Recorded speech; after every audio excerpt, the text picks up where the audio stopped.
Welcome to the season 31 finale. I believe this is technically episode 16 or 17 or 18, but it's technically 16.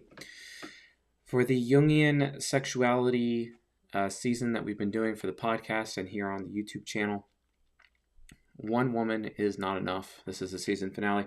I decided to actually cut the season short because the remaining episodes that I had planned, they're actually going to be rolled into something else in the near future, and which is awesome. But before I do that, I would like to announce the C.S. Joseph Discord server is back as part of the announcements at the beginning of this episode. So yes, if you'd like to join the Discord server, for those of you who missed the Discord server experience that we had, you're welcome to do so. I'll actually provide the link right now for you guys to use. Let's see here. I'm just going to copy just a random one that will actually expire, and it will be placed here in the chat. And you can enjoy joining the Discord server. Just note that it's a 3-step process. The first step is you have to verify your account. This means whatever account you verify with us, if you get banned, you try to make an alt account, it will also be banned. Good luck getting back into the server. And also, you have no choice but to agree to the code of conduct in order to join. And then afterwards, you have to manually choose your own roles and gain your own roles. Follow those 3 steps, and you are welcome in the Discord. So, which is cool. That's an important thing. Also, if you haven't made an account with Ucha yet, I recommend you do so that you guys could potentially get grandfathered in. Access to that account is in the members area at csjoseph.life/members. my INTJ son is pretty cute right now. So yeah. And where has CSJ been? Well, I mean, like, I broke my foot. So, yeah, that's what happened. Hey, buddy. So, yeah, I broke my foot. I broke it due to Krav Maga. And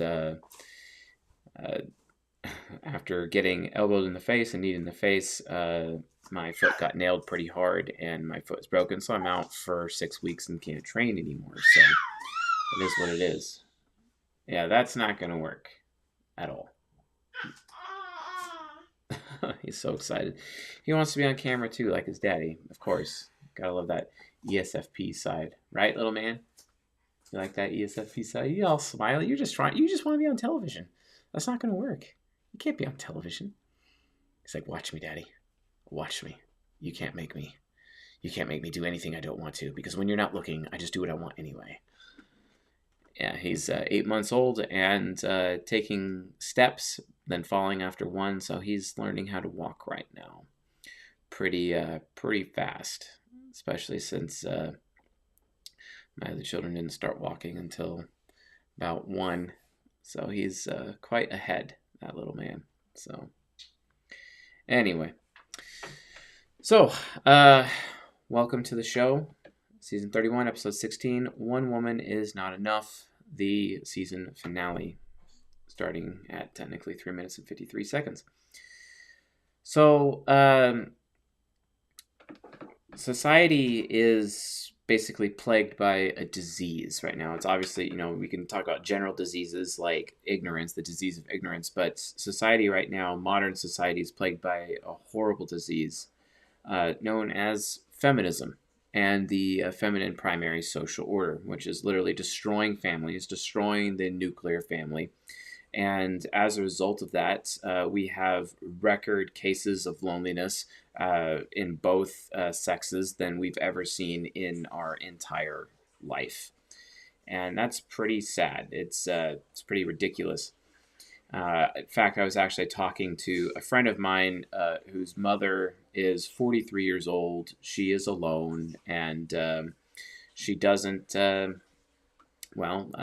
she's a very big woman, and is really suffering and struggling in her life, basically, and looking, because they're an NJ, looking for attention from other people when that attention should really be coming from a man in her life, for example. But because of the circumstances in her life and the suffering in her life, she is actually definitely not happy. That's one of the things that, people have to come to terms with, is that, this feministic society, everyone looks to it to find, happiness, or the American dream to find happiness of some kind. But the reality situation is that it's nothing more than the American lie. It really is the American lie. And a lot of people put too much hope into the idea of, well, I'm going to go to school, I'm going to go to college, I'm going to get a job. And then they think that, hey, especially women, let's spend all of my fertile years on having my career, so that when my fertile years are completely used up, then, I'm not actually going to have the chance to become a mother at that point in time, because younger girls are getting all of the attention from the men and they can no longer compete within that market. A very difficult prospect, to say the least, and something that I hope that we all go out of our way to avoid, causing our daughters and future generations to suffer from this blight upon society. It's definitely ridiculous. Now, one of the reasons why is because of a myth that everyone believes in. And it's called the soulmate myth. I've talked about it many times within season 31 here, but the soulmate myth is in effect that, there's the one for me. There is no one in relationships. There is no one. There's no one for you. There is no Prince Charming. There is no perfect woman. There is no perfect man in your life. There is no such thing. It's bullshit. It's not accurate. And a lot of people seem to have forgotten that when it comes to our race, that only a very small percentage, not even an actual percent, not even 0.5%, not even 0.01% of our race's existence has love been the priority when it comes to sexual relationships. They just don't understand that. Because nowadays, people talk about love being the prerequisite before people get married. But it used to be love only actually came as a result afterwards, after being married. That's how it was for eons and eons and millennia, multiple millennia for our race throughout its history. A lot of people today think it's as a result of our, we're more evolved than we ever were before. No, that's not really true. I mean, crop tops, for example, were not invented for women. They were actually invented for men. Think about that. The person who invented hormone birth control was not invented by a woman. It was invented by a man so that he could have more sex, basically. That's why it was invented. Women didn't do that. Men did that. Maxi pads were actually invented by men, not women, for example. But due to this soulmate myth, this myth that's been perpetuated by mostly the Catholic Church and all of its, variants, including Protestantism, etc., and it's slowly infesting the Muslim world as well, has continued to decry and demonize and basically separate and segregate the sexes from each other in a big way. And it's led to the destruction of the family, and it's ultimately led to fatherlessness, which is the whole entire point of why I'm even bothering to talk to you people, or even why this YouTube channel exists, or this business exists, or this podcast exists. Fatherlessness is the number one cause of all of the social problems within our decadent society. Because fathers aren't around, little boys end up in jail and little girls end up on stripper poles.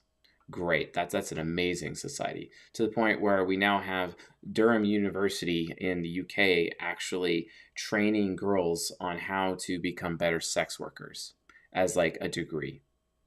Like that's ridiculous. That's ridiculous.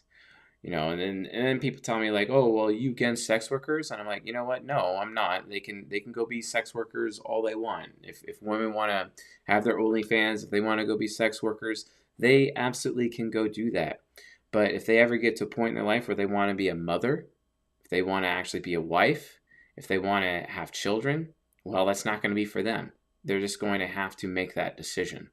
They're going to have to understand that when you're a sex worker, you're going to have that kind of commitment, that you're basically not going to have the opportunity to become a mother or become a wife at all. It's just not going to happen. So, thing is, it's like, it's so funny to watch how, women want to keep their Instagrams, for example, and keep showing off their body on their Instagram profiles when they're in sexual relationships with men, basically. And it's like they still have a for sale sign, when the reality of the situation is a man just committed to this woman. A man just bought himself a Lamborghini, but he still has to let other people test drive the Lamborghini. It doesn't make any sense. It's wrong. It's wrong in so many ways.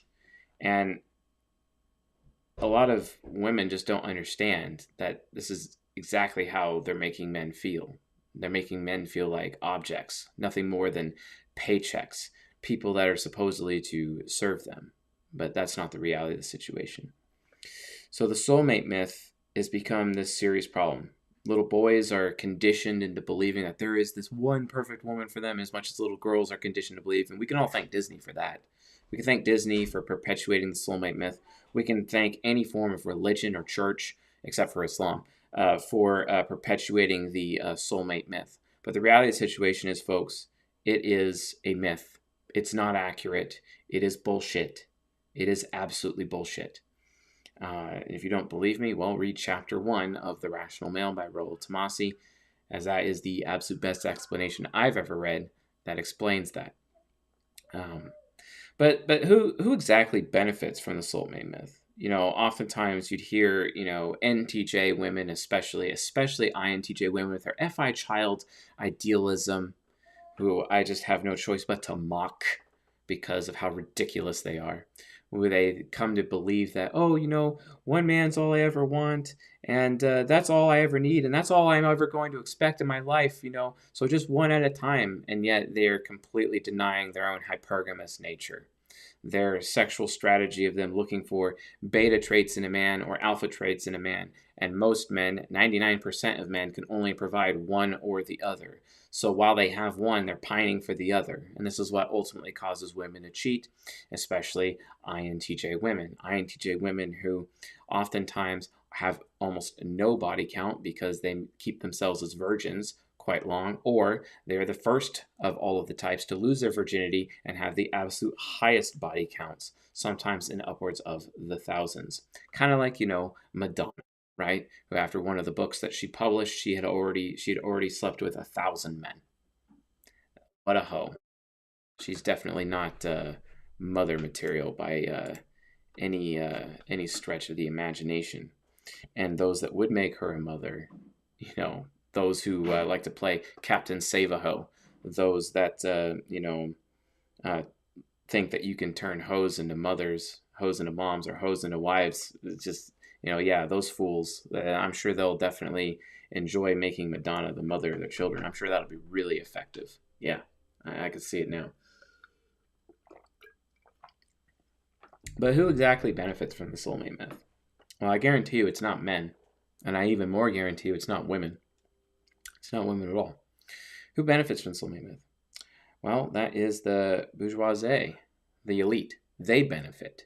They benefit from perpetuating the soulmate myth because it's their belief system, which is pretty much outlined by the Book of the Law by Aleister Crowley. It's also outlined by Malthusianism by Robert Malthus. It's also outlined in Morals and Dogma by Albert Pike. Also the writings of Manly P. Hall and the writings of Elena Blavatsky. These people maintain that, if you make babies, then you are a threat to the earth, you're a threat to ecology, you're a threat to your own common man. Whereas, when you look at it from a biblical perspective, mankind was commanded to be fruitful and multiply, to make babies, basically. There's even a prophecy given to Abraham, known as Father Abraham. And that prophecy is that, after when the earth reaches a certain population, well, that would be the end of the world. And to see the great day of the Lord, essentially, according to the Jewish tradition, right? Well, in an effort to prevent that outcome, it's mightily, convenient that the people that have these belief systems, and I'm not saying I share these belief systems at all. I'm just saying this is what other people believe. And if you like to live your life disregarding the beliefs of other people, you would be foolish, because don't forget that the beliefs of other people directly affect you and directly impact you every single day of your life, including your own socialization, including your own conditioning. The reality of the situation is that the elite does not want you having children. And wherever possible, every aspect of this decadent Western society is structured in such a way so that babies are not born. This is why girls are conditioned into spending their most fertile years on a career instead of actually being mothers, because we need to make sure that everyone across the planet is in a negative population growth. They do not want positive population growth anywhere. Especially when I was a kid, the population of the earth was 6 billion, and now it's 8 billion. And they're very, very afraid of all of this exponential growth, decrying, loss of resources and other things. But the reality of the situation is mankind already has the means, the mental capability, the technology, that if we decide to work together, we could actually solve all of our problems. We could actually easily solve hunger. It just requires proper systems to be put in place. We could solve an energy crisis very easily. Just look up stifled or hidden technology, or technology that's been definitely removed or hurt, like how companies buy other companies who have technologies that compete with them just to shut them down, for example. It's kind of like how Kodak tried to buy digital camera companies so that they could bury that technology to keep their own relevance, etc. Like, if you don't think that happens, that really does happen. Lots of technologies get stifled throughout, especially when you have great inventors like Nikola Tesla, who could literally pull out electricity from the air, for example, and basically produce an unlimited access of energy available for anyone and everyone across the planet, as well as his really cool death ray and whatnot. But the point is that we already have the means to solve all these big crises of resources. The thing is that the elite would rather just create a false narrative to say, oh, we lack resources, so overpopulation is the greatest threat. No, overpopulation is not. No, it is not the greatest threat. So, but they think it is. And every aspect of our life is so that basically babies are not even born, and that when they are born, they have an extremely high risk of not making it as a child. The most dangerous place for a human being in the United States of America is the womb. If you think about that, and that's pretty crazy. But that is the most dangerous place for a human being to be. And if, for example, if babies do get born, then we need to make sure that babies aren't not raised by their parents, because parents may have different ideals and different things that disagree with those in power, disagree with the elite's narratives that they like to teach. Therefore, we need to make sure that we're printing a bunch of money, right? We gotta love printing all that money and devaluing the dollar so that people are working for less and less every single year. That box of Cheerios that used to cost $2 when I was a kid now costs $9 in the store right now. It's really insane. And people's wages are not increasing. They're not increasing at all. It's just that the buying power of the dollar continues to drop. And now it used to take just one provider to provide for an entire family when it comes to engaging in the monetary system of the Federal Reserve or the monetary system of Western society, basically. It took just one adult income to provide for up to 9 children. Now it takes 2.5 incomes, adult incomes, to provide for 1 child. That's ridiculous. That is completely ridiculous.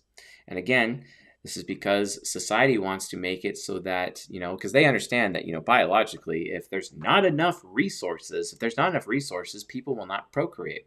So we need to artificially reduce the buying power of the dollar so that it looks like there isn't enough resources to produce children. When the reality of the situation there is all along, it's just their bullshit money manipulation tactics that are doing this.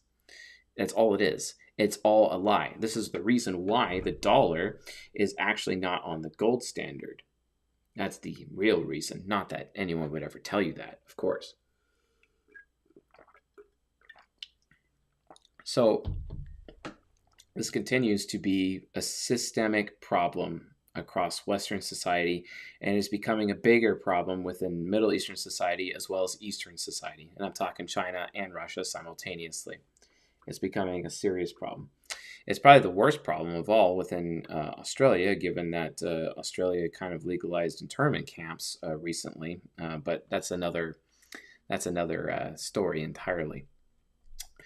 But the point is, their goal is to prevent you from having babies. And if you end up having babies in some capacity, those babies are to be raised by the state because the society is set up so that you, as parents, are forced to work and continue to work. That way, you have no choice but to put those children in school, which it's legally mandated that they are in school, for example, so that they are raised by the state. And haven't you ever noticed that school culture, the same culture that is within schools, the culture that teachers have and their little affiliate bullshit, little FJ, I can't be criticized because I'm never criticized by anyone. And because I'm never criticized, that means my ego investments are being enabled by society, which means I'm more right than everybody else. And because I'm trying to do the right thing, that automatically gives me authority over everyone else. Thank you, thank you, thank you. Is it any wonder that teachers end up running school boards? For example, teachers shouldn't be running school boards because confirmation bias, because they're biased, because they're being enabled. They need to have people like regular parents in the school board telling teachers what to do, not the other way around. Why should you allow the schools to rule themselves? That's ridiculous. Where's the oversight, for example? It's no different than City Hall. It's no different than counties. It's no different than state legislatures and state governments. It's no different than the federal government. The federal government, the culture within the federal government is identical to the culture that you would find in the local high school. In terms of, when we have a process for that, we're just going to suspend people anytime they want. We're going to make sure that we put you on ADD or ADHD medication because you're different and you don't fit in with society, right? That pretty much sucks, don't it? So this is the problem.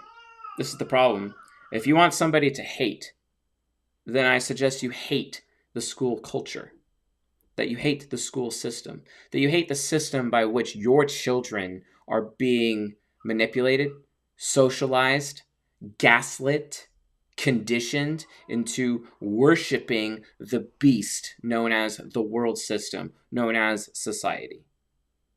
Because it's not like you can raise them yourself. It's not like you can afford to homeschool them yourself.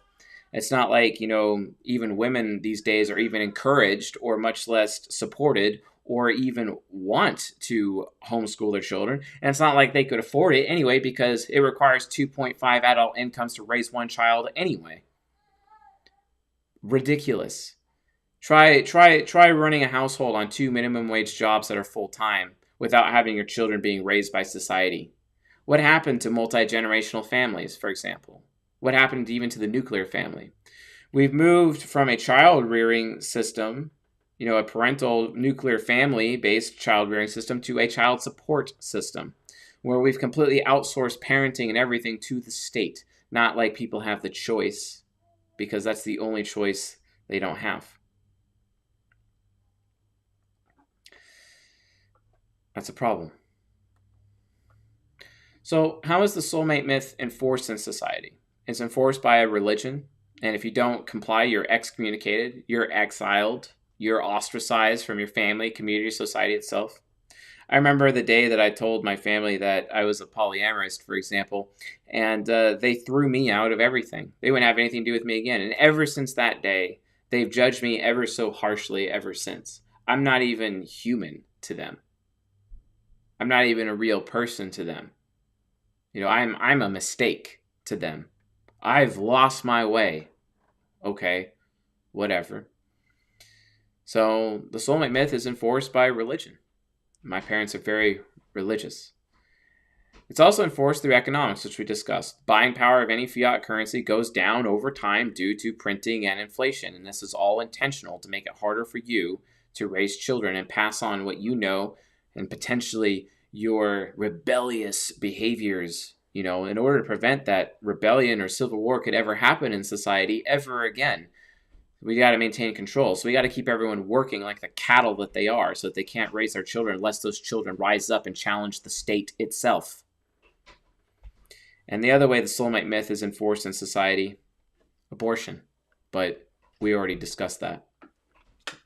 So who suffers? Who suffers from the soulmate myth? Mostly men.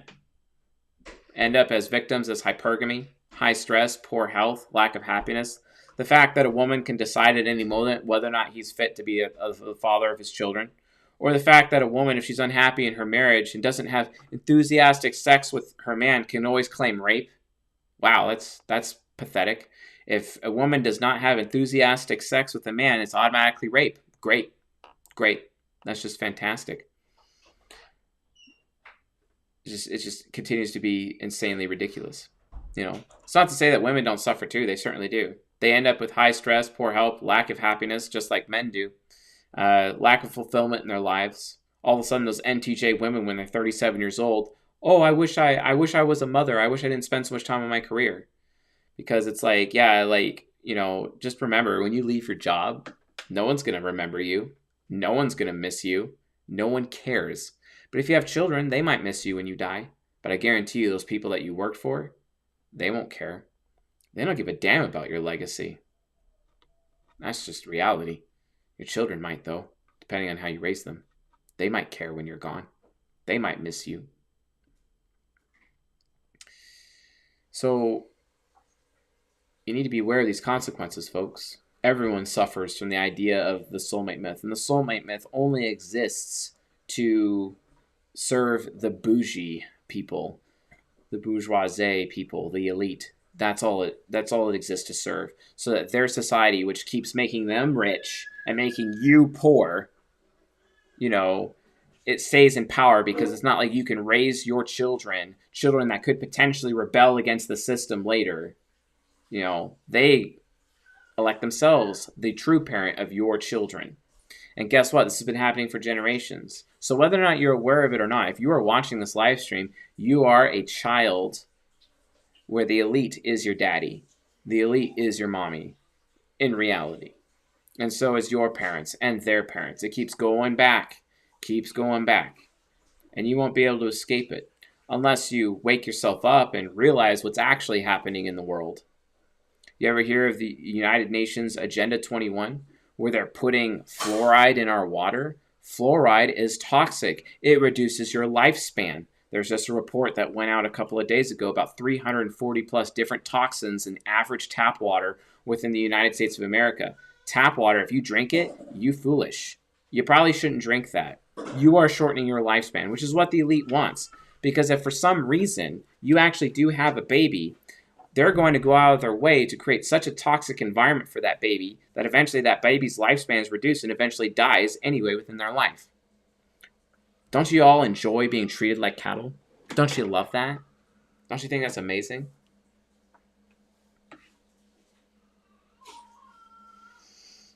And chief among,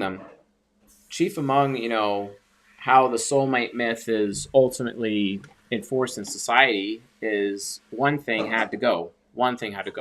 And it's because of some biological issue, a biological problem that they didn't know what to do about. And that is the male sexual strategy. We've been talking a lot about the female sexual strategy, but the male sexual strategy, they had to deal with it because that was the most dangerous thing of all. It was the most dangerous thing that could threaten society itself. It means that there could be way too many children for them to have to condition, control, gaslight, manipulate, and cause those children to be cattle that serve them. And that is the male sexual strategy known as polygyny. So how do we define polygyny? How do we define that? God, I hate notifications. All right. Define polygyny. So, the condition or practice of having more than one wife at a time. A mating pattern in which a male mates with more than one female in a single breeding season. Do you guys know that it's breeding season right now? In quarter 4 of the year, basically between Halloween and the end of January, that 3-month period is breeding season for human beings. Most people end up getting pregnant within these months and end up having, summer-born children, for example. Pretty interesting how that works. Summer to fall, late summer, early fall born children. And that's, why it's because the winter time, or late fall, winter, early winter, that's mating season. That's human mating season, right? Polygyny is the greatest threat to the elite. Polygyny is the absolute greatest threat to the elite, and it has to be controlled. It has to be prevented. Because biologically, women, as we've discussed earlier, women are far more valuable biologically than men. Men are the disposable sex. The reason why is because you cannot repopulate the earth with 100 men and 1 woman. It just can't happen. But you can repopulate the earth with 1 man and 100 women.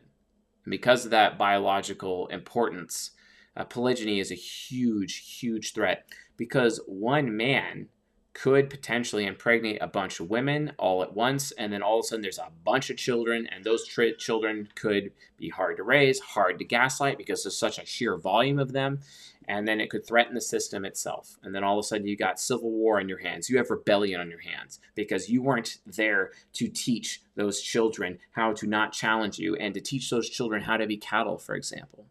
So polygyny, the male sexual strategy, is the greatest threat to society. It is the greatest threat to the system itself, and should never be allowed to come back. Because if it did, our society would collapse, inevitably. And they can't allow that to happen. Not when the rich get richer and the poor get poorer, right? It's all about babies, folks. It's all about babies. Polygyny. Let's talk about polygyny a little bit. So what does polygyny look like? Women, they want a quality man. The ideal man that satisfies the hypergamy of a woman, their sexual strategy, is a man who has alpha traits and beta traits simultaneously, where they're able to provide security, provisioning, parentage, and protection to the beta side of a woman's hypergamy, as well as all of the alpha fitness, mental point of origin traits of leadership traits, even physical strength traits of the alpha male, and all in the same man. That is what the ultimate man is for a woman, basically. And as a result of that, that needs to be known. But polygyny, men don't necessarily care about a quality woman. They care about quantity of women. This is why the most popular, most powerful men in history have harems. That's just what is normal for them. Quantity of women is more important than quality of women to a man. Because just because a man is in a sexual relationship with you, don't mean that he's not looking at every other woman that he comes into contact with, and he's assessing them within 1 to 3 seconds of their sexual viability to him. And that's reality. And that is biological to men. That is the male sexual strategy. And because 1 man could potentially impregnate a bunch of women, and because the elite understand hypergamy and understands, beta need, for example, the elite needs to support women, providing for themselves. Because then all of a sudden, if all women are able to meet their own beta side of hypergamy, that means only 20% of the men out there are actually going to be having any sexual relations, which means only 20% of the male population is producing babies. Which means that's a lot less babies being produced, on top of the fact that they got fluoride in the water and there's no buying power in the dollar. And those are just some of the thousands upon thousands of examples that have piled up, where society is organized in such a way to prevent babies from being born. And if they are born, then they're to be conditioned by that society to support society, and also their lifespan will be reduced. Don't believe me? You need to look up the, quote, complete lives system, so you can have a complete life under Cass Sunstein, the regulatory czar under President Barack Obama. You might want to go check that out. Yeah, everyone suffers from the soulmate myth. The soulmate myth is just another method of control. Just like, the function of the one in the Matrix was just another form or method of control. Just like the function of the one in terms of the soulmate myth, the one. the perfect one, the one for me, is a lie. And you're all believing the lie. The reality of the situation is that one woman is not enough for a man. That's a fact. There's a lot of reasons for that. So we're going to be discussing those reasons right now. One woman is not enough biologically for a man because polygyny.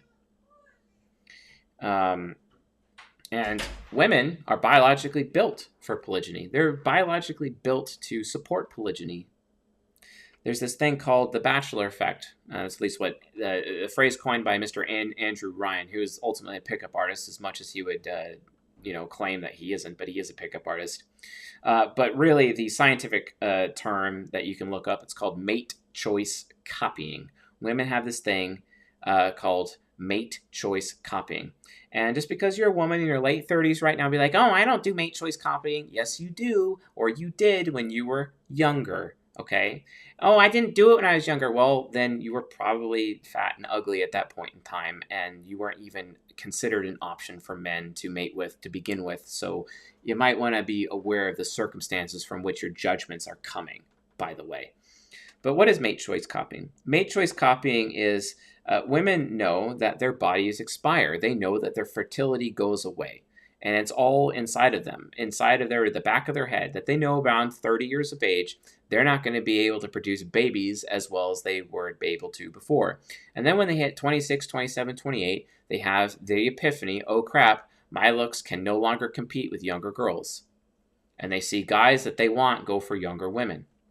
Then they go on this dating frenzy of trying to get with a man so they can get married still in their 20s, because the majority of women get married at 29, LOL, so they can at least claim that they still got married in their 20s, ew, so that when they're 30, they don't feel like a spinster. They don't feel like they're, okay, yeah, I'm expired now, but at least I got married, LOL, right? Time to settle down and have children, except their fertility is going down 20% year after year when they hit 30, which is known as the wall, basically, when they are expiring as women, and hopefully they didn't waste all their time on their career and actually do have a family and actually do have children, so they don't end up cat moms or dog moms or horse moms, for example, by the time they reach 40 years of age, where basically no one will want them except 60-year-old men. Congratulations, you played yourself. You didn't even know it. But of course, you played yourself because the elite within society has set it up for you and have set you up for failure. And it's not your fault that your daddy bought that. But guess what? It's your responsibility. It's like my dad would say, definitely my fault, but it's your problem. Fix it. I'm like, great. Thanks, Dad. Mate choice copying. So women don't have much time, and they know that they don't have much time with their fertile clocks expiring. Because women basically expire a lot faster than men do, basically. And because they know their fertility will expire at some point in time, they don't like wasting their time with a man, or with the wrong man, basically.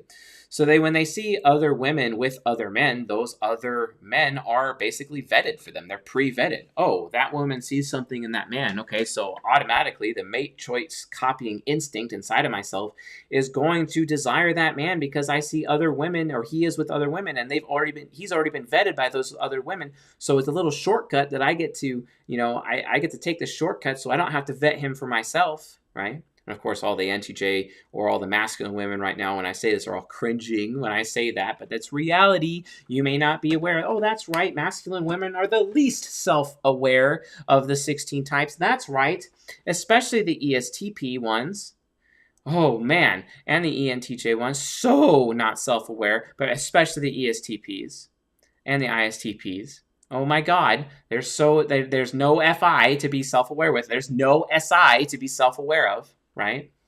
So as much as they like to disagree with me, sorry, you can't disagree with me. And I don't care how you feel, because my feelings, your feelings, don't actually matter when it comes to the facts. Get over yourselves.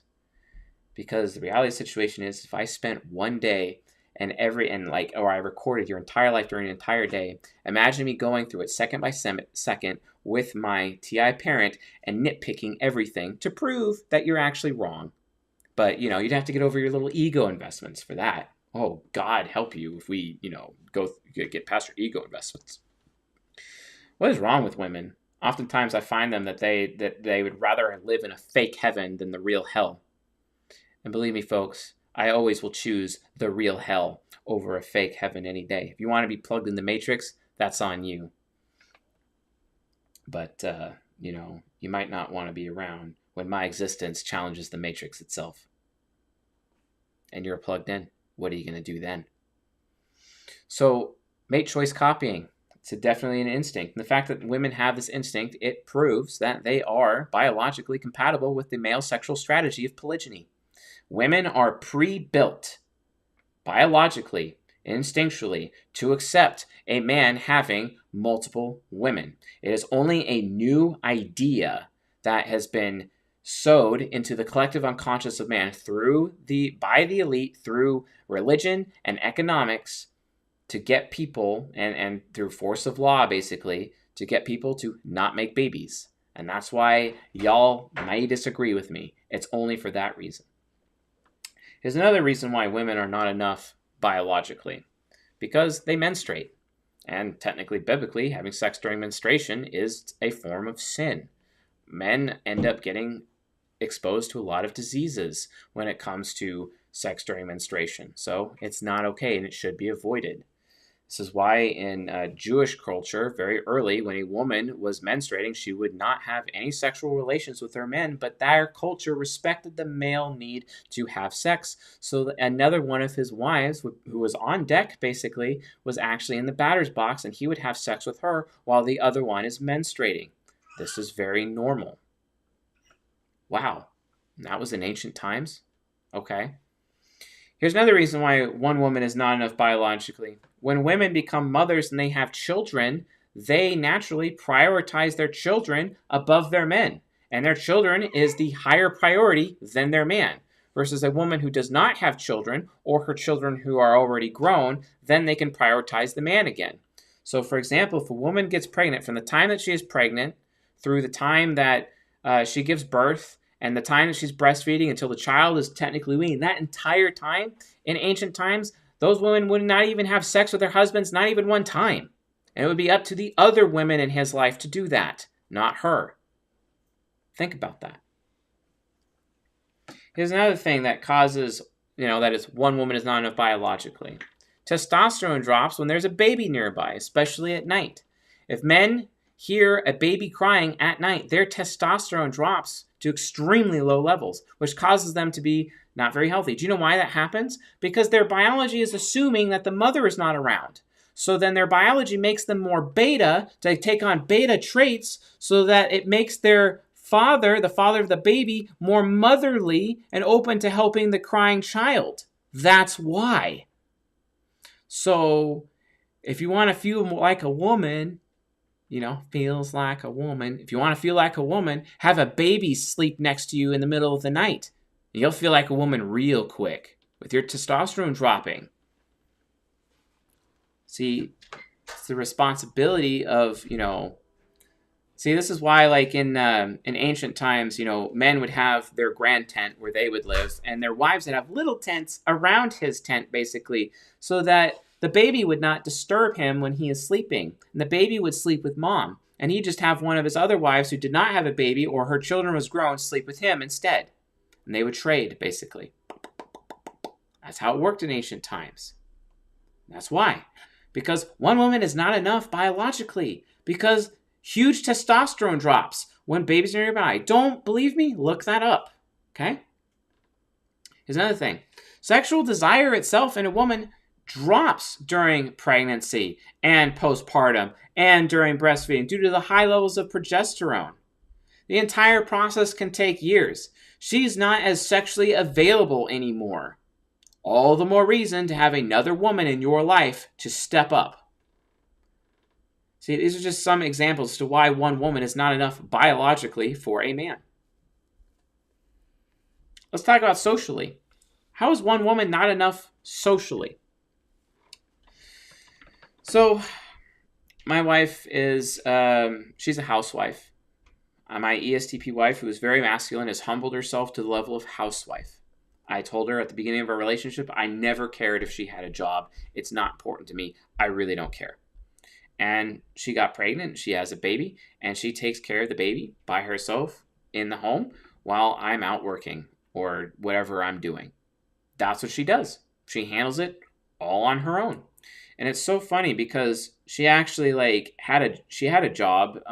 She's working at Target, for example, and she ended up quitting her job because I remember her going to job. She was so sure that while she was pregnant, because of how conditioned and socialized she was, that Railgun told me oh, I'm gonna go back to work 2 weeks after I give birth, blah blah blah, and I'm like, okay, yeah, whatever. And my anti-hero is like, you're so full of shit and you don't even realize it. And then I remember the first day that she had to go to work, and after coming off of her 2-week maternity leave, guys, 2-week maternity leave, that's amazing, in our capitalist bullshit society. And she, all of a sudden, she broke down crying. She couldn't handle it. I don't want to leave my baby. I don't want to leave my baby. Which, is another example as to how, one woman is not enough biologically because she's going to put her children above everything else, right? Because that's what they're supposed to be doing biologically. She cried. She couldn't handle it. Well, she ended up quitting her job that day or the following day or very quickly. And then she was happy again. Happy to be home with her baby. Okay? But it's not like anyone can do that because we require 2.5 adult incomes to support a child. That's ridiculous. So, yeah. That could be a huge problem. But, she's a housewife. Humbled to the level of housewife. It's funny, especially when you listen to Ali Wong and her I think it's the Baby Cobra comedy routine on Netflix. She talks about it like, oh, all those feminist girls, they're so stupid. Girl, our job used to be having no job. But you out there like, oh, women's power, women's rights, and now all we work. This sucks. You made my life worse. I didn't have to work before you people. Now I do. Now I'm expected to work. And I can't just be at home raising my children. What the hell?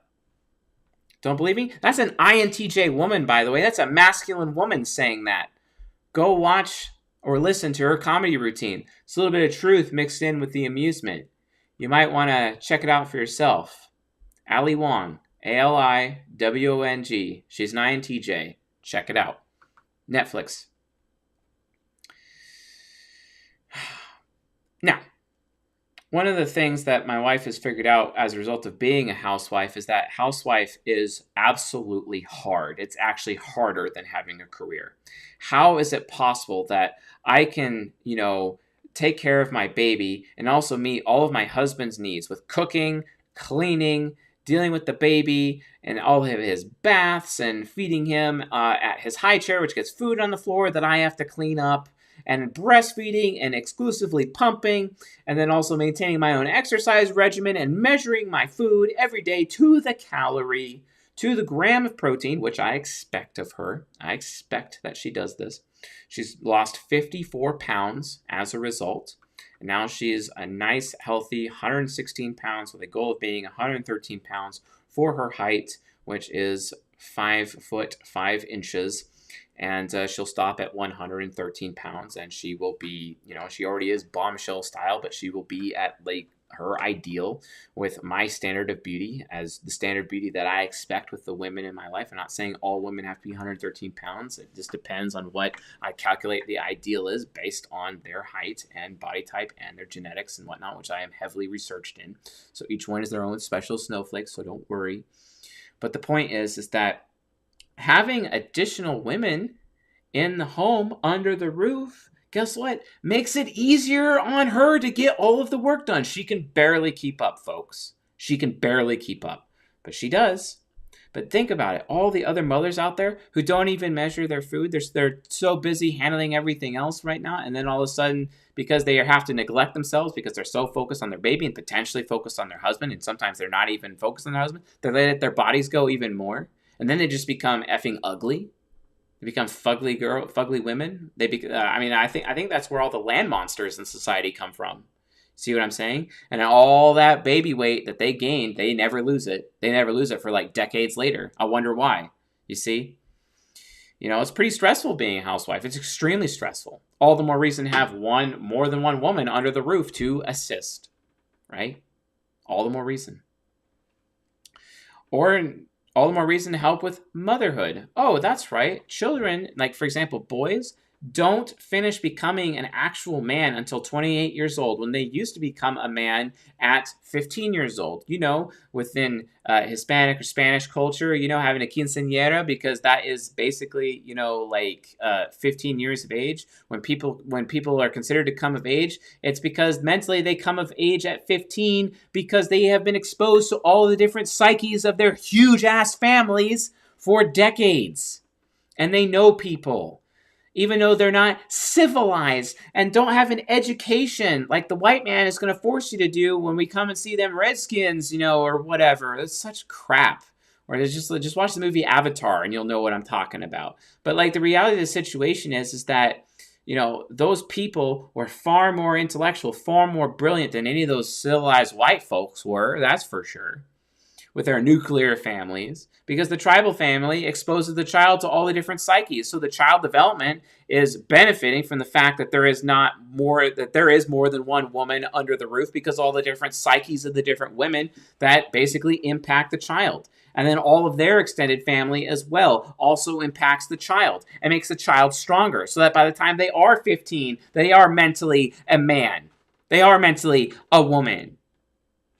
Not in our society, where our growth is so stunted that men don't even become men until a minimum of 27, 28 years old. That's ridiculous. That's insanity. Children's brains develop a lot faster when they're around a lot of human beings. You might want to pay attention to that. So, not only that, there's multiple mothers under the roof. You got multiple people to breastfeed with. And there's a lot of benefits from a child, wet nursing. Wet nursing itself also allows women to control their fertility. If they are producing a high volume of milk, my wife produces a minimum of 37 ounces of breast milk a day, sometimes upwards of 54 ounces of breast milk. And when a woman has that level of breastfeeding, and some are like, well, I can't produce that much milk. Well, that's probably because you live a very toxic life and you eat toxic food and you have toxic clothes. Get the toxicity away, you might produce some more milk. Eat the right things, you might produce some more milk. There's a way you can, and our lifestyle is organic, non-GMO. Any GMO foods not allowed. And sometimes we don't even have wheat. Gluten is not allowed. Wow. We make these basic food choices so that she has the absolute best possible milk. For example, and anyone in my household would have to follow that standard, for example. Okay? That's just the reality of the situation. And they get to, and women who are breastfeeding, for example, under those conditions, get to choose when they have their period again, because they keep wet nursing in that process over and over and over. They're not going to get their period for a while, which, guess what? Slows down their aging. They get to have absolute full control over their body fat. All of their hair, skin, and nails is the healthiest it's ever going to be throughout the breastfeeding process. It's fantastic, okay? And hey, if there are more women under the same roof who are assisting with that, it takes a lot of stress and pressure off of the mother, doesn't it? Pretty nice. Another example as to why one woman is not enough socially. And then here's another example. What if there's a family business? Many hands make light work. And those additional hands under the roof, additional women, could help make the family business more effective. Or perhaps one of them wanted to start a family business, and they would have that kind of support. This is what's talked about in Proverbs chapter 31, in the section under the sayings of King Lemuel, known as the wife of noble character. And part of the wife of noble character, she ain't just some bored out of her mind housewife. Nope. She's got tons of events going on. She has her own business. She is handling things, and she's got a lot of help to do it. Okay? An example why one woman is not enough socially. But let's look at, economically. One woman is not enough economically either. For example, raising a family costs an average of 2.5 adult incomes. That's reality. Family leads to debt slavery. Student loan debt, car loan debt, home loan debt, home equity mortgage loan debt. And debt is a form of slavery. You're already slaves. The fact that your US dollar isn't worth anything and continues to lose value every year just to keep you under control so that you cannot get ahead, so that you cannot produce babies. We're going to artificially make the resources disappear so that you biologically, automatically produce less children. Because if there was actual true prosperity with, the dollar following the gold standard, for example, and that's just an example. It's a weak one, I know, but it's just an example. Don't freak out when I say that. I'm sure there's better examples out there. But, barring the proper example, there's better states that our economy could be in, and prosperity is accessible to all of us. But we can't have that because we have to prevent babies from being born. We have to protect against the threat of polygyny. We can't allow that to happen. Family leads to debt slavery in our culture.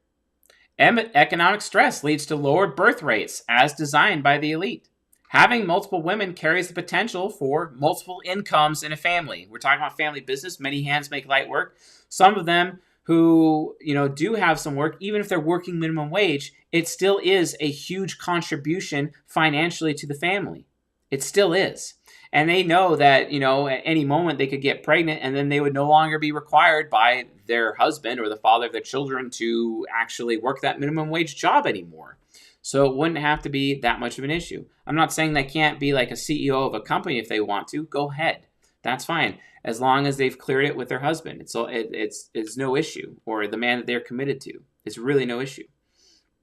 So multiple women also protects against poor health situations and liabilities. What happens if the main provider of the home becomes injured? Well, guess what? Many hands make light work and can protect that family. It provides longevity. What happens when certain people get sick? Well, guess what? Other people can pick up the slack. This is what tribal living is all about. This is what it means. Okay? Let's move on to another section here. One woman is not enough psychologically. Not enough psychologically. So experiencing all of the 16 personality types when it comes to, sexual relationships should be a priority for men. This includes the queen and matron archetypes. For example, a lot of people don't know this. The queen archetype is the archetype that a woman needs to invest in within herself to make herself wife material to a man. If your daughter does not know queen archetype because you don't know queen archetype, you are failing your daughter. You are actually making her life miserable, potentially in the future. You are selling her downriver. You are literally an Uncle Tom, selling your own child downriver, and you may as well have just, branded her as cattle owned by the elite, the bourgeoisie of this society, this decadent society. Wow, thank you for condemning your own child. But the reality of the situation is you should be learning how to be queen yourself as a woman. You should also be learning how to teach your daughter how to become queen so that she becomes chosen by her king. And as much as you should be also conditioning and helping your sons become king, as well as pressuring their father to maintain his kingship and also make sure that your princes become kings one day. Because it is the job of the feminine to challenge the masculine. And then, of course, there's the matron. And what woman can humble herself to the level of the matron? If a woman is a matron because she's an older woman, she's post childbearing age, she can no longer produce children. If she's alone because for some reason she has outlived her husband and there's no man in her life, well, then I would recommend that matron have sexual relations with younger men, especially men between the ages of 18 and 27 years of age. Because those men, it's not like they're banging women of their own age, because the men in their prime are banging those girls.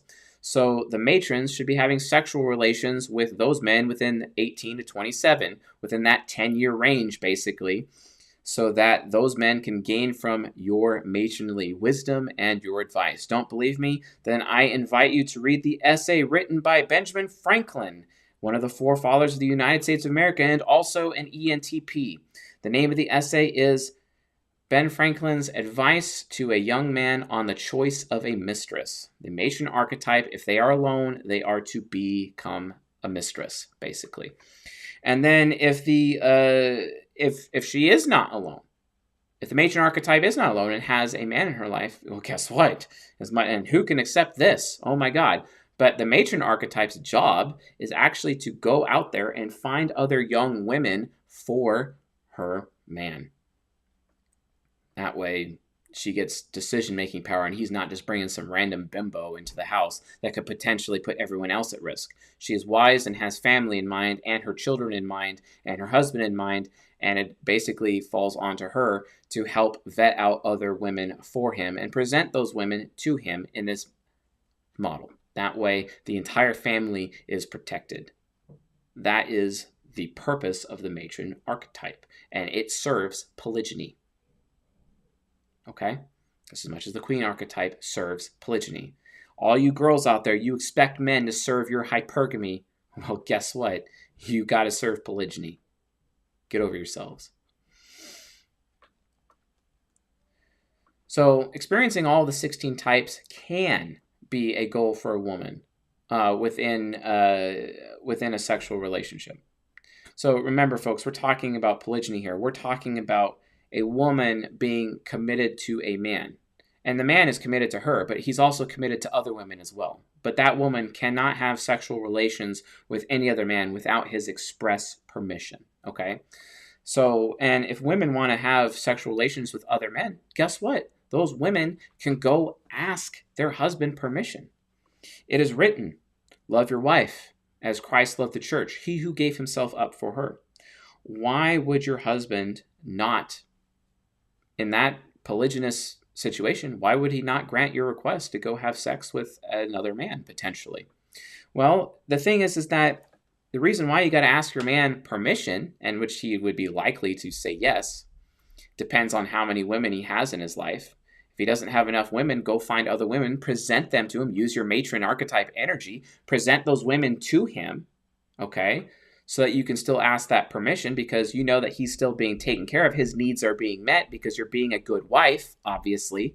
His needs are being met, so go meet those needs by finding him other girls, for example, girls that you vet or help vet, that you recommend to him, basically. Stupid phone. And then as a result of that recommendation, you know, he's more likely to give you permission. But why should a man give you permission when he has multiple women? Why don't you automatically have permission to have multiple men? Well, because you don't. You don't. Because what happens if you get pregnant and then he's responsible for another man's pregnancy? He's not responsible for another man's child. That's not how it works. Getting permission from another man basically means that you're having a conversation with him and he's going to want to know what the details. Are you going to use condoms? Has his blood been tested? What diseases does he have? Who else is he having sex with? Is he loyal to me? Am I loyal to him? Is he part of my brotherhood? Is he part of my tribe? Is he committed to the success of my family? Am I committed to the success of his family, basically? Is he a guest in our home? You guys ever watch Vikings on the History Channel? Now it's on Amazon Prime. How many times did Floki allow Helga to sleep with the guests of his home? How many times did Ragnar offer Lagertha, his wife, to his priest friend whenever he was visiting their home and stayed the night? Okay? That's where that comes from. Okay? They did it for a lot of reasons. Or there's another show called C with Jason Momoa in it. It's on Apple Plus right now. Bo Lion, who is my favorite female character in the story, she ends up going to another village and going to the sex festival just to have sex with some random person, hoping that she can get pregnant, and that baby would ultimately be, raised by the tribe because that baby would bring in new blood. They call it new blood in the tribe to keep the monsters away because they need biodiversity within their tribe. Because otherwise they're inbreeding, and that inbreeding leads to deformities. And they can't have that. So, over time, you kind of got to invite some external factors. But ultimately, because it's the man's responsibility, and those children are the man's responsibility because he's supposed to be providing protection, provisioning, and parental investment to meet, the beta side of female hypergamy, for example, because he's required to, provide that. He needs to know whether or not a child is going to be coming as a result of one of his wives having sexual relations with one of his close friends, which can be very beneficial. I wonder if one of those situations would actually help him close a business deal. Huh. Don't tell me that happens. Have you not heard of the greatest polyamory ring? And that's the biggest in the world. It's in Seattle. Look it up. It's documented. Okay? One woman is not enough psychologically. A man should be able to experience any potential of the 16 types that he's compatible with, even not compatible with. He should not be limited in any way. And it's not that, women's sexuality is being limited per se. If he's got enough women and she asks for permission and all of those conditions are being met, of course he's going to give her permission. Of course he will. Of course. That's just reality. If he has abundance and his wives are seeking to increase his abundance, of course he'd be willing to share. NI users need to learn how to ask, and SI users need to learn how to share. That's pretty natural. That's pretty normal. That way, everyone can experience all the 16 types, and male polygyny is being respected, and female hypergamy is also being respected in that situation. That way, everyone can have their sexual strategy and be happy. It's not that hard, folks. You just have to get over your stupid ego investments. You got to get over your pride. You got to get over your little possessiveness. God, it's so annoying when SE inferior women get so possessive, or even SE child women get so possessive because they're so afraid, because they're NJs, and NJs are so afraid of abandonment, so afraid of rejection. They can't allow their ego investments or their pride, get out of the way. They just really can't, because they're incapable of humbling themselves. And humbling themselves is actually what makes them beautiful as NJ women. Maybe they should consider humbling themselves, because the ultimate act of humility that a woman can prove to a man is when she finds another woman and recommends that woman to her man. That's the ultimate act of humility. That is the ultimate act that proves beauty. This is why it is written, remember the wife of your youth. May her breasts always satisfy you. This biblically implies that the expectation is that men would have multiple women in their lives. And to not forget their first love, for example, because obviously she'd be the oldest, but she's also the wisest, for example. And all the more reason why the matron archetype still has its sexuality. And if they're alone, they have sexual relations with younger men, or their husbands can still enjoy them to the day they die. And they potentially bring in new women for him. It's just whether or not you SE users can get over your jealousy, or whether or not you NE users can get over your envy. I don't know, but perhaps you should if you actually want to be a humble woman, so that you can actually be beautiful to your man, to the point where he would be committed to you indefinitely, and you would never have to worry. And then effectively, the sisterhood under your own roof would also be there to protect you and benefit you on a daily basis.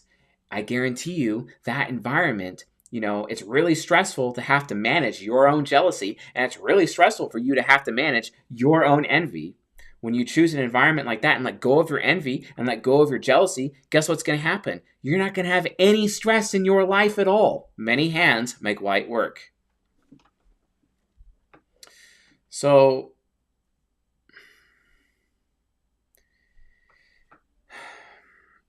let me state that poly relationships are already the standard. They are already the standard. I know how I talked about in past episodes, we're going to see this within 2.5 years, but I had a wake-up call recently, and it literally was a phone call, and it was a very fascinating phone call that I never imagined I would ever get. And this happened about 2 weeks ago. My son, my 10-year-old, my INFJ 10-year-old, called me, and it was a very profound conversation. He called me, and he was telling me about how he has 2 girlfriends. Now, my son is not around me enough for him to listen to some of these things that I teach, because I've never taught him any of this. I've never really talked to him about any of this, because he doesn't watch my YouTube channel, and nor would he care. Trust me, he's just a 10-year-old. And I've never even taught him about this. He did this naturally because it's part of his culture. It's kind of interesting down in California, you know what I'm saying? But the reality of the situation is he told me this. Dad, I got 2 girlfriends. And I'm like, what do you mean you got 2 girlfriends? You don't even know what girlfriend means. Well, he explained it to me. He knows what it means. He does. One's name is Autumn. One's name is Paisley. Paisley is an ESTP, and Autumn is an INFP. I find that fascinating. He's an INFJ. He's got a silver pair and super mega high camaraderie pair. But, when they're young like that, camaraderie types end up getting romantically involved. Very fascinating. So my own son and his age group are already living this way, folks. Y'all are dinosaurs. It's coming. It's already here. We already discussed the Seattle polyamory chain.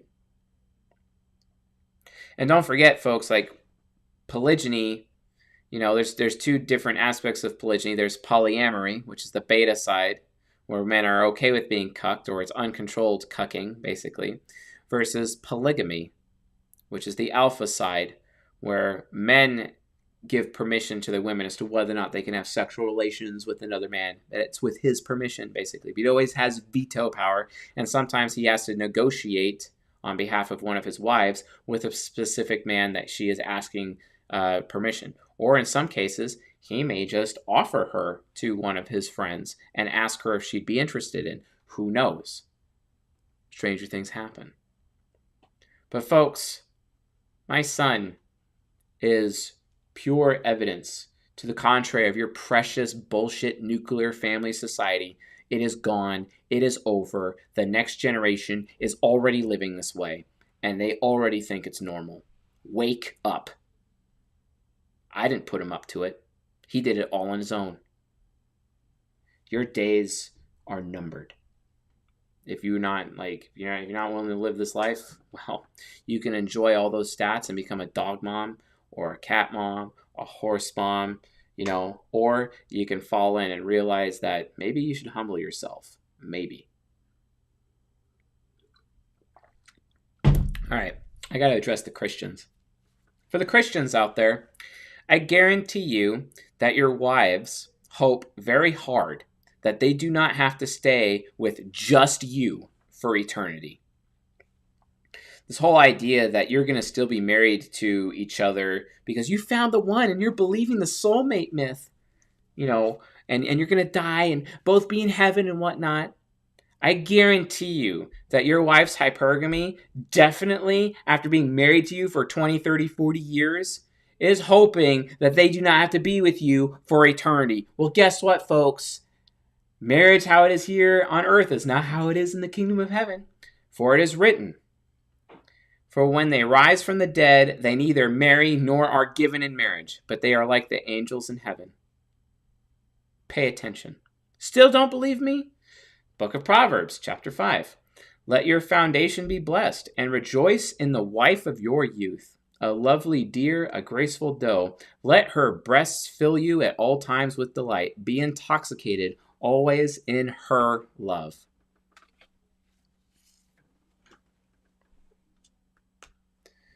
So this really ends up begging the question. Those of you who are still living this life within this society, those of you who are buying into the soulmate myth, those of you that are still buying into monogamy, although you can live monogamously if you want, just recognize you're going to have a harder life economically. You're going to have a life of more stress. Realize that you're just going to be more unhappy than the rest of everyone else. And you're also a dying breed that will not exist in very short order because monogamy is dead. It is over. It's over. But it begs the question, for those of you who still buy into the soulmate myth, who still buy into this nuclear family lifestyle, whether or not you're willing to accept it or not, let me ask you, what do you men actually get out of being in a committed relationship with a woman? Let me ask you women, what do men get out of being in a sexual relationship committed to you that they can't get from any other woman?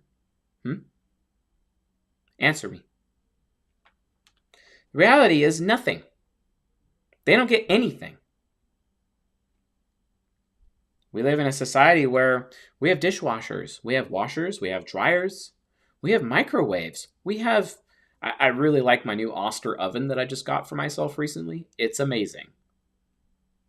I don't need to wait on a woman to cook for me. I can cook for myself and do it very easily, actually more efficiently and faster than my outcome wife because I'm movement.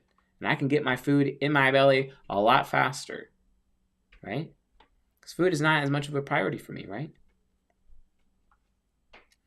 Being married, especially in a monogamous situation, statistically leads to lack of sex, low quality sex, non-enthusiastic sex, which, guess what, folks, is becoming the new definition of rape, to the point where in certain areas within the United States of America, if a woman claims that she didn't have enthusiastic sex with you, that automatically counts as rape, and then you're a sex offender for the rest of your life, and you potentially go away to jail as well. Wow. As a rapist. All because I didn't enthusiastically have sex with him.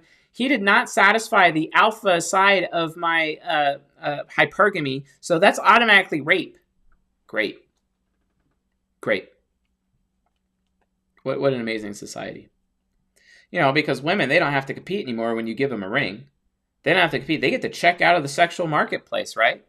So, hey, I'm getting married. I can let my body go. I don't have to compete with anyone anymore. It's all good, I'm just going to get fat, and I don't have to have as much sex as I used to. I was really into that hot spider monkey sex before because of all the sexual tension that we had. Tension because he may not pick me. But now that I know that he's picked me, I don't have to do that anymore. Great. That's amazing. That's amazing. But if you have multiple women underneath one roof, they have to compete with each other for your attention. They got to compete with each other for your desire, which makes sure that there is always frequency and availability of sex, which means it's always going to be enthusiastic, which means none of them are going to let their body go, and they'll criticize each other if they do. You don't have to do anything. The female space is within your home, and it is managing itself and for your benefit as a man. What a life, right? What a life.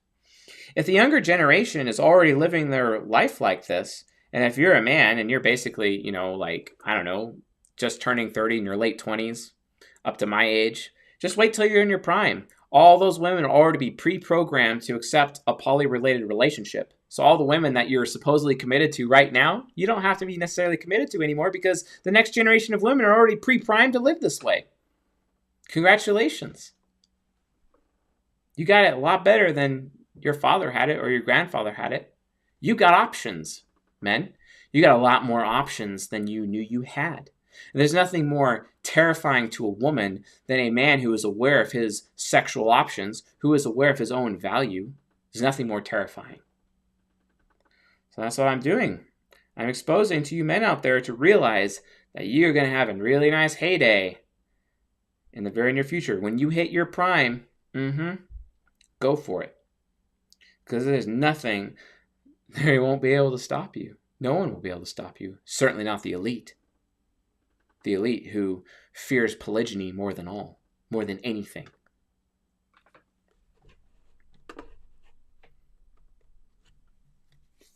So, men, what is the bottom line? What is the bottom line? It's just not possible for one woman to satisfy one man. It's not. It's not possible. You need to understand that. Especially, if you're in your prime or after your prime. I know a man who's 50, out of his prime, but he's still screwing a woman who's 20 years younger than him. I know a man who's 60, same thing. That's a thing. And they got multiple girls. The 50-year-old, he's banging at least 6 different girls simultaneously right now. It don't matter. And he may or may not have children with one or each of them. This is normal. Okay? And he has gone out of his way to make himself a high-value man in almost every regard. And as long as you're committed to being a high-value man, as long as you're committed to continuous improvement and putting yourself above the tribe and being masculine, these are the rewards you will reap. You don't have to be afraid. You don't have to be afraid anymore. Ladies, show some respect. If a man chose to marry you or be committed to you and just you, in spite of all of these facts that men actually kind of already know, facts about how one woman is not enough, then you better repent and humble yourself. Because the fact is, none of you deserve him.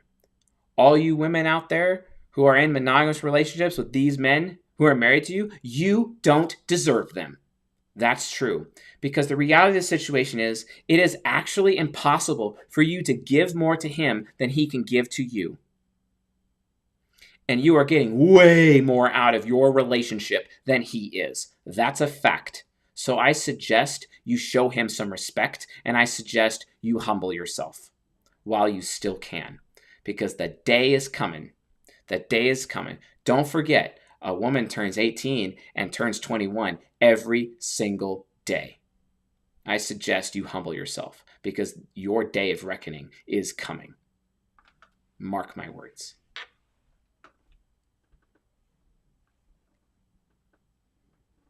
What do men actually get out of being in a committed monogamous relationship? What can a man get only from you that he cannot get from any other woman? The answer really is nothing. It's nothing. That's a fact. Show some respect and humble yourself. Repent. If you want to have a future, if you don't want society to collapse, if you don't want your children to be treated like cattle by the elite, then it starts with you. Men, I expect you to hold yourself to a higher standard and be open to having additional women in your life. And women, I suggest you hold yourself to a higher standard. Put tribe above self. Be feminine. Men, put self above tribe. Be masculine. To do so, and if you decide to do so, we will end fatherlessness together. And then the prophecy at the end, the final verses of the New Testament, may not come true after all. For it is written, in the last days I will send my prophet Elijah to you, and he will turn the hearts of fathers to their sons and the hearts of sons to their fathers. But if not, then I will strike the land with a decree of utter destruction. If we do not end fatherlessness, we will lose the earth itself. Mark my words.